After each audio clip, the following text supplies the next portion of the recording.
Class 7th Hindi lesson 2।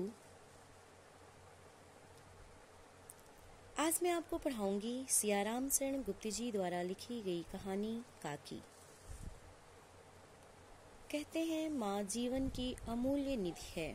माँ से अधिक प्रिय संसार में कोई दूसरा नहीं होता।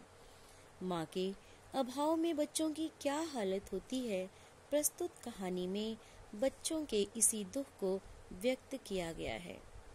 तो देखिए, उस दिन बड़े सवेरे श्यामू की नींद खुली तो उसने देखा घर भर में कोहराम मचा हुआ है। कोहराम कोहराम मीन्स होता है रोने पीटने का शोर।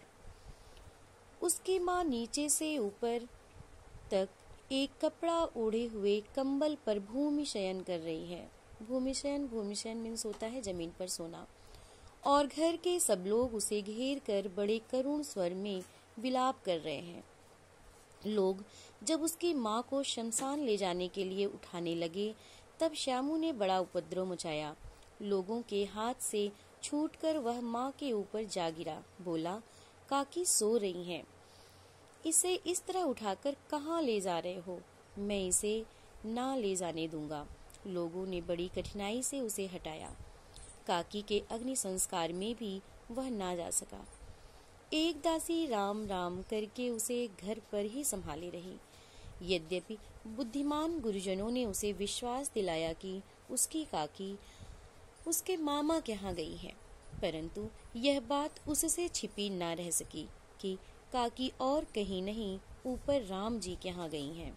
काकी के लिए कई दिन लगातार रोते रोते उसका रुदन तो धीरे धीरे शांत हो गया, परंतु शोक शांत ना हो सका। वह प्रायः अकेला बैठा बैठा शून्य मन से आकाश की ओर ताका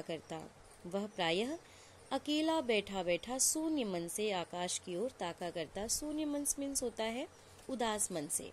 वह हमेशा उदास मन से आकाश की ओर देखा करता था। एक दिन उसने ऊपर एक पतंग उड़ती देखी। ना जाने क्या सोचकर उसका हृदय एकदम खिल उठा। पिता के पास जाकर बोला, काका मुझे एक पतंग मंगा दो, अभी मंगा दो। पत्नी की मृत्यु के बाद से विश्वेश्वर बहुत अनमने से रहते थे। अच्छा मंगा दूंगा कहकर वे उदास भाव से कहीं और चले गए।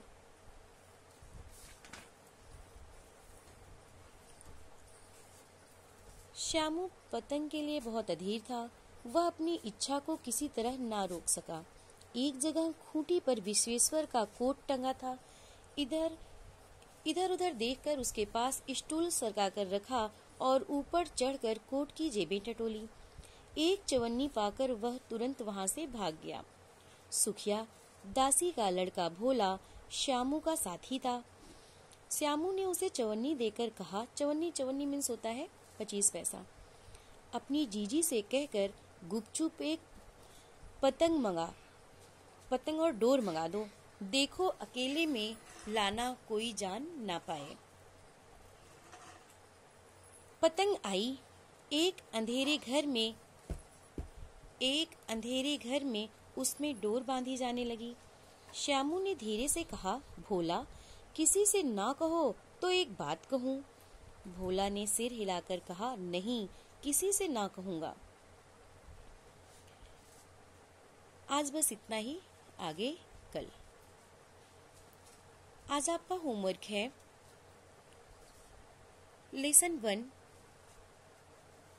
प्रभु का दीर्घोत्तरीय प्रश्नोत्तर याद करना।